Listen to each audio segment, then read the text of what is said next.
एक अच्छे immune system की जरूरत, इम्यून सिस्टम यानी रोग प्रतिरोधक क्षमता की जरूरत ना सिर्फ साल दर साल या मौसम दर मौसम बढ़ती हुई बीमारियों से रक्षा के लिए है, बल्कि एक नॉर्मल जीवन यापन के लिए भी हर एक व्यक्ति को, हर एक बच्चे को एक अच्छा प्रतिरोधक क्षमता विकसित होनी चाहिए। अब आते हैं कि एक अच्छी इम्यून सिस्टम या डिफेंस सिस्टम के लिए हमें क्या करना होगा। देखिए, बच्चों के शारीरिक रचना या फिजियोलॉजी की नींव बचपन में पैदा होते ही पड़ जाती है। तो शुरू करते हैं कि जब एक बच्चा पैदा होता है, एक अच्छे इम्यून सिस्टम के लिए जब बच्चा पेट में है तब हर माता पौष्टिक आहार खाए, प्रोटीन से भरपूर संतुलित आहार का सेवन करे, सारे टीके जैसे टिटनस टॉक्साइड, रुबेला वगैरह का इस्तेमाल अपने डॉक्टर की सलाह से करे। इसके बाद जब एक बच्चा पैदा होता है, जब एक बच्चा बाहर आता है, तो उसको प्रथम 6 महीने सिर्फ और सिर्फ माँ का दूध मिलना चाहिए, जो कि इम्यूनोग्लोबुलिन्स, प्रोटीन्स, कुछ ऐसे लिविंग सेल्स का मिक्सचर होता है जो किसी भी फैक्ट्री में जिसका प्रोडक्शन नहीं किया जा सकता है। तो यदि अगर आप पहले 6 महीने बच्चे को सिर्फ अपना दूध पिलाते हैं तो एक अच्छी नींव तैयार होती है। 6 महीने के बाद जिस तरीके से एक पेड़ को एक अच्छे मौसम की जरूरत होती है, वातावरण शुद्ध होना चाहिए, मिट्टी अच्छी होनी चाहिए और उसमें अच्छी खाद और पानी होनी चाहिए, उसी तरीके से एक बच्चे को अच्छे न्यूट्रिशन की जरूरत होती है, अच्छे इन्वायरमेंट की जरूरत होती है और एक अच्छे समाज या वातावरण या इमोशनल फैक्टर्स भी कहीं ना कहीं उसकी फिजिकल डेवलपमेंट और इम्यूनोलॉजिकल डेवलपमेंट के लिए काफी जरूरी होते हैं। आते हैं अच्छे वातावरण। आजकल ना सिर्फ इंडिया बल्कि सभी रीजन पॉल्यूशन की समस्या से जूझ रहे हैं, तो कहीं ना कहीं इसका असर बच्चों के फेफड़ों में, दिमाग में और इम्यून सिस्टम में भी पहुंच रहा है और वो इम्यून सिस्टम को कमजोर कर रहा है। आते हैं न्यूट्रिशन पे। पहले जमाने पे क्या होता था कि ज्यादा जंक फूड ना ही उत्पादन होता था, ना ही उपलब्धता थी, ना ही उनका सेवन होता था।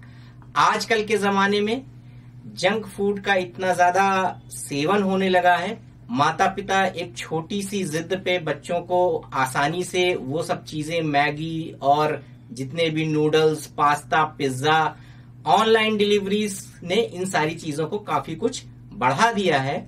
जो एक मॉडर्नाइजेशन है उसका भी असर रोग प्रतिरोधक क्षमता में कहीं ना कहीं पड़ रहा है।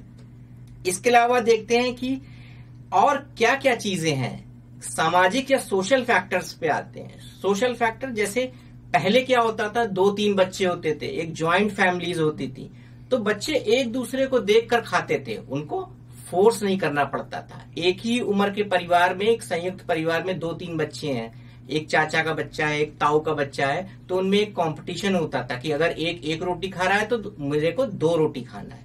तो आजकल क्या है, न्यूक्लियर फैमिलीज हैं, तो वो कंपटीशन कहीं ना कहीं खो गया है। सारे बच्चे एक साथ पलते थे, एक साथ स्वस्थ माहौल में पढ़ते थे, वो भी आजकल नहीं है। बढ़ते मोबाइल और टीवी और कंप्यूटर की वजह से जो एक शारीरिक कसरतें होनी चाहिए, बाहर धूल मिट्टी में बच्चों को खेलना चाहिए, वो आजकल नहीं है। बच्चे ज्यादातर अपना वक्त मोबाइल में, पबजी में, गेम्स में, इन सब में बिताते हैं।